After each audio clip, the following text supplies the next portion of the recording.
Hi, నేను Satyam. Welcome to our AB channel. ఈరోజు మన ఛానల్లో ప్రధానంగా డిస్కస్ చేయాల్సినటువంటి విషయం ఏంటంటే వాలంటీర్ వ్యవస్థ అండ్ సచివాలయం వ్యవస్థ. ముందుగా మనం వాలంటీర్ వ్యవస్థ గురించి మాట్లాడుకున్నట్లయితే వాలంటీర్ వ్యవస్థ వలన ప్రజలకి అల్టిమేట్గా గత ప్రభుత్వం వైసీపీ ప్రభుత్వం తీసుకొచ్చినటువంటి వాలంటీర్ వ్యవస్థ, అలాగే సచివాలయ వ్యవస్థ వల్ల జరిగినటువంటి మేలు ఎంత, అలాగే దానివల్ల జరిగే నష్టం ఎంత అనే దాని గురించి ఒకసారి మనం ప్రధానంగా చర్చించినట్లయితే ముందుగా వాలంటీర్ వ్యవస్థ ప్లస్లు ఏంటి, మైనస్లు ఏంటి, వాలంటీర్ వ్యవస్థ వల్ల లబ్ధిదారులకు ఎంత మేలు చేకూరింది, ప్రజలకు ఏపీ ప్రజలకు ఎంతవరకు ఉపయోగపడింది దాని గురించి మనం మాట్లాడినట్టయితే దానివలన ఒక లబ్ధిదారుడు ఇంటి నుంచి బయటకు వెళ్లకుండా, లేదనుకుంటే తన గడప వద్దకే సంక్షేమ పాలన అనే నినాదంతో తీసుకొచ్చినటువంటి వాలంటీర్ వ్యవస్థ గత 5 ఏళ్ల పాటు ప్రజల కోసం పనిచేశారు. వాళ్ళకి గౌరవవేతనంగా 5,000 రూపాయలు వైసీపీ ప్రభుత్వం గత పాలనలో వాళ్ళకి అందజేయడం జరిగింది. అదంతా మనందరికీ తెలిసినటువంటి విషయం. అయితే వాలంటీర్ వ్యవస్థ వలన ప్రజలకు మేలు చేకూరిందా, లేదంటే ఏదైనా హాని జరిగిందంటే హాని అని పక్కన పెడితే మేలు కొంతమందికి 50-50 ఛాన్సెస్ అనమాట. ఎందుకంటే వాలంటీర్ వ్యవస్థ జరిగినటువంటి ఉపయోగాలు ఉన్నాయి, అలాగే దానివల్ల వచ్చే నష్టాలు కూడా కొన్ని మనం మాట్లాడుకోవాల్సినటువంటి విషయం. ఎందుకంటే వాలంటీర్ వ్యవస్థ వలన కొంతమందికి మేలు చేకూరింది, కొంతమందికి ఏ ఉపయోగం లేదు కూడా. ఎందుకంటే వృద్ధాప్య పెన్షన్లు తీసుకున్న వారికి, లేదనుకుంటే ఇంటి నుంచి బయటికి వెళ్ళలేని పరిస్థితులు ఉన్న వాళ్ళకి, లేదంటే ఒక క్యాస్ట్ ఇన్కమ్ చేసుకోవాలన్నా, లేదనుకో ఒక డాక్యుమెంట్ చేసుకోవాలన్నా, ఒక రేషన్ కార్డు చేసుకోవాలన్నా, ఇలాంటి మినిమం నీడ్స్ ఉన్నటువంటి వాళ్ళకైతే మాత్రం వాలంటీర్ వ్యవస్థ ఉపయోగపడిందనే చెప్పుకోవాలి. ఎందుకంటే సమాజాన్ని ఉద్ధరించాలి, సమాజం పట్ల అభివృద్ధి ఏం జరుగుతుంది, సమాజంలో ఏపీ రాష్ట్ర ప్రభుత్వం ఆర్థిక వ్యవస్థ ఇటువైపు వెళ్తుంది, అసలు ఏపీ రాష్ట్రం రోజుకి అభివృద్ధి చెందుతుందా లేదా అభివృద్ధి కుంటుపడుతుందా అనే విషయాలు చర్చించి వాటి మీద అవగాహన ఉన్న వ్యక్తులకైతే వాలంటీర్ వ్యవస్థ వల్ల ఉపయోగం లేదనే చెప్పాలి. సో ఒక రంగానికి వాలంటీర్ వ్యవస్థ వల్ల ఉపయోగం ఉంది, మరో రంగానికి వాలంటీర్ వ్యవస్థ ఉపయోగం లేదనే చెప్పాలి. ఎందుకంటే వాళ్ళకి వ్యవస్థ అవసరం లేదు, వాళ్ళ ఉద్యోగాలు వాళ్ళకు ఉన్నాయి, వాళ్ళ ఉపాధి అవకాశాలు వాళ్ళకు ఉన్నాయి, వాళ్ళ ఫ్యామిలీని వాళ్ళు పెంచుకుంటున్నారు, వాళ్ళ ఫ్యామిలీకి వాళ్ళు ఒక పెద్ద దిక్కు ఉన్నారు, ఓకే వెల్ సెటిల్డ్గా ఉన్నారు, వాళ్ళ లైఫ్ని వాళ్ళు లీడ్ చేస్తున్నారు. కొంచెం బిలో పావర్టీ లైన్ ఉన్న వాళ్ళకి, నిరుపేదలు ఉన్న వాళ్ళకి, కనీస అవసరాలు తీర్చుకోలేని పరిస్థితులు ఉన్న వాళ్ళకి అయితే మాత్రం వాలంటీర్ వ్యవస్థ ఉపయోగపడింది అనేది మనం చెప్పుకోవాలి. సో గత 5 ఏళ్ల పాలనలో జరిగినటువంటి పనితీరు ఈ విధంగా ఉంది వాలంటీర్ వ్యవస్థ వలన. మరి ఇప్పుడు వాట్ అబౌట్ వాలంటీర్ వ్యవస్థ సిస్టమ్ అంటే ఏంటి అంటే వాళ్ళలో ఒక రకమైన భయాందోళన నెలకొన్నటువంటి పరిస్థితి కనిపిస్తుంది. ఎందుకంటే వాళ్ళకి కనీస గౌరవవేతనం 5,000 ఇస్తూ 5 ఏళ్ల పాటు వాళ్ళ సేవలు వినియోగించుకున్నటువంటి వైసీపీ పార్టీ గత జరిగినటువంటి ఎన్నికల్లో అధికారం కోల్పోవాల్సిన విషయం మనందరికీ తెలిసిందే. సో అనంతరం వాళ్ళ వైసీపీ పార్టీ ప్రవేశపెట్టినటువంటి వాలంటీర్ వ్యవస్థ కొనసాగుతుందా లేదా, వాళ్ళు మళ్ళీ విధుల్లో తీసుకుంటారనే సందిగ్ధత ప్రతి ఒక్క వాలంటీర్లో నెలకొన్నటువంటి పరిస్థితి.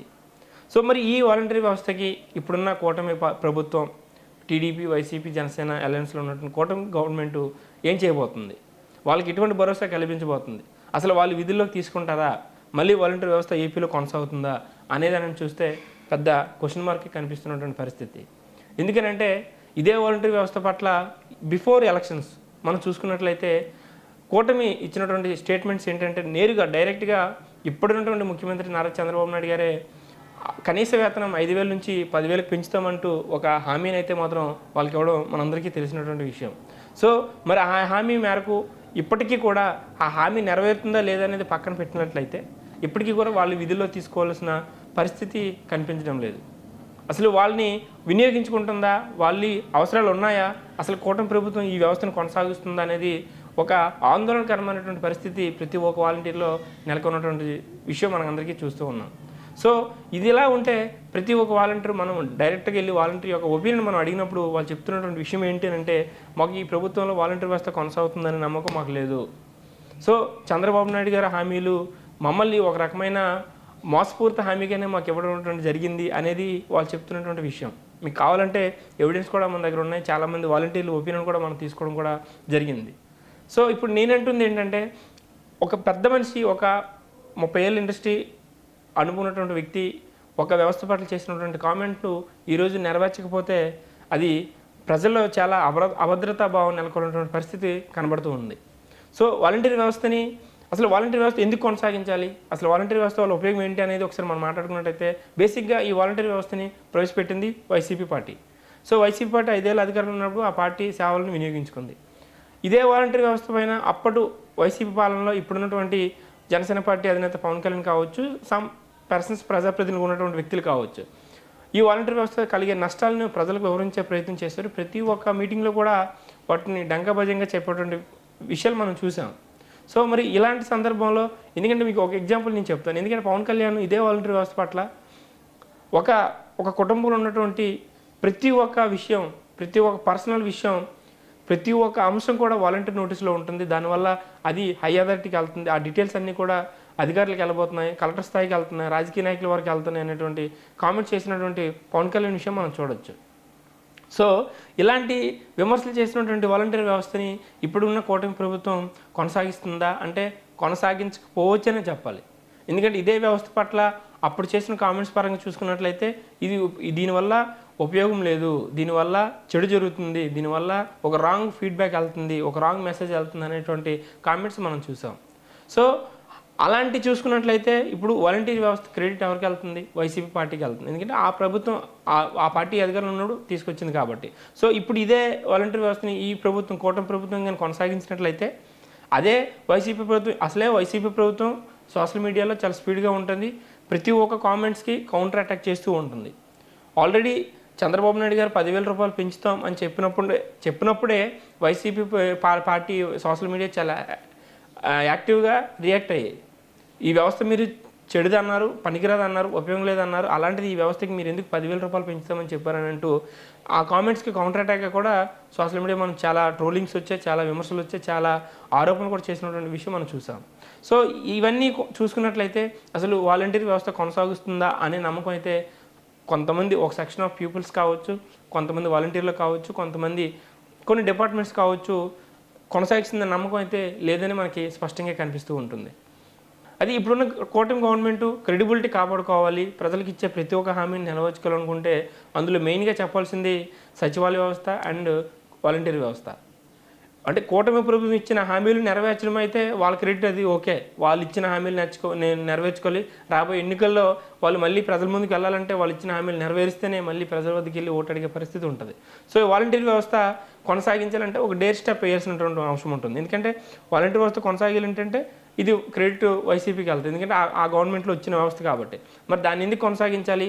ఆ క్రెడిట్ ఆ ప్రభుత్వంకి వెళ్తుంది కదా. సో మనం ఆల్టర్నేటివ్గా వేరే సిస్టమ్ ఏదైనా ఆలోచించాలి, లేదంటే వేరే సిస్టమ్ ఏదైనా కొత్తగా మనం తీసుకురావాలన్న ఆలోచనలో ఉందనేది కూటమి ప్రభుత్వం ఆలోచన అనేది మనకు తెలిసినటువంటి విషయం. సో ఏదేమైనప్పటికీ కూడా వాలంటీర్ వ్యవస్థ పట్ల కూటమి ప్రభుత్వం ఒక భద్రతా భావం కల్పించాలి, ఒక నమ్మకమైన హామీ ఇవ్వాలి. ఎందుకంటే ఇప్పటికే పలు సందర్భాల్లో ప్రజాప్రతినిధులు ఉన్నటువంటి ఎమ్మెల్యేలు కావచ్చు, ఎంపీలు కావచ్చు, మినిస్టర్లు కావచ్చు, ఈవెన్ లోకేష్ కావచ్చు, చంద్రబాబు నాయుడు కావచ్చు, ఎవరైనప్పటికీ కూడా కొన్ని సందర్భాల్లో వాలంటీర్లు కొనసాగిస్తాం, వాలంటీర్లు ఖచ్చితంగా వాళ్ళ విధుల్లో తీసుకుంటామని స్టేట్మెంట్స్ అయితే కనిపిస్తున్నాయి తప్పితే దాని మీద ఎటువంటి కార్యాచరణ ముందుకెళ్ళలేదు.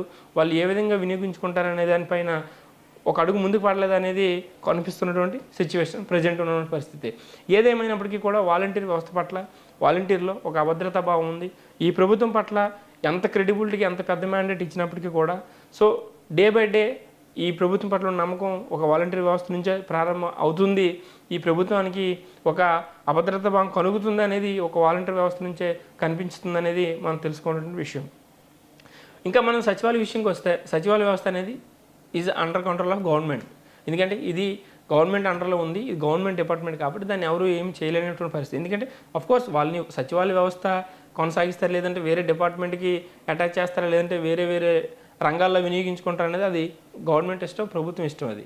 సో సచివాలయ వ్యవస్థకి అయితే ఎటువంటి డోకా లేదు. కాకపోతే ప్రతి ఒక్క గ్రామాల్లోనూ ప్రతి ఒక్క వార్డులో ఉన్న సచివాలయాలని కొనసాగిస్తారా లేదనేది కూడా అది కూడా ఒక క్వశ్చన్ మార్కే.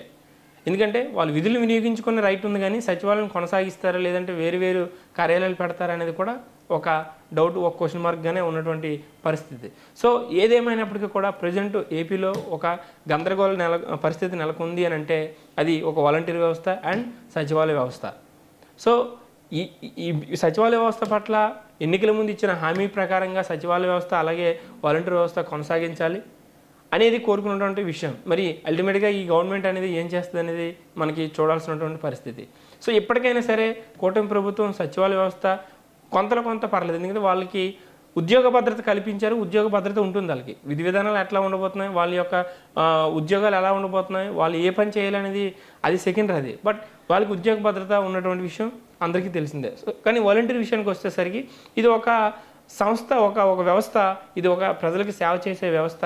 సో వాళ్ళకి కనీస వేతనం 5,000 ఇచ్చి వాళ్ళ సేవలు వినియోగించుకున్నటువంటి పరిస్థితి.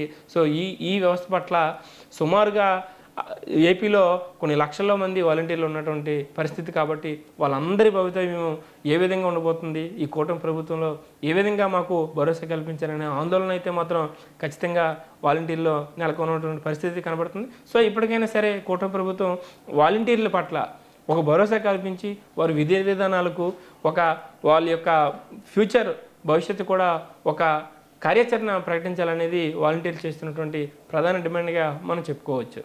Thank you.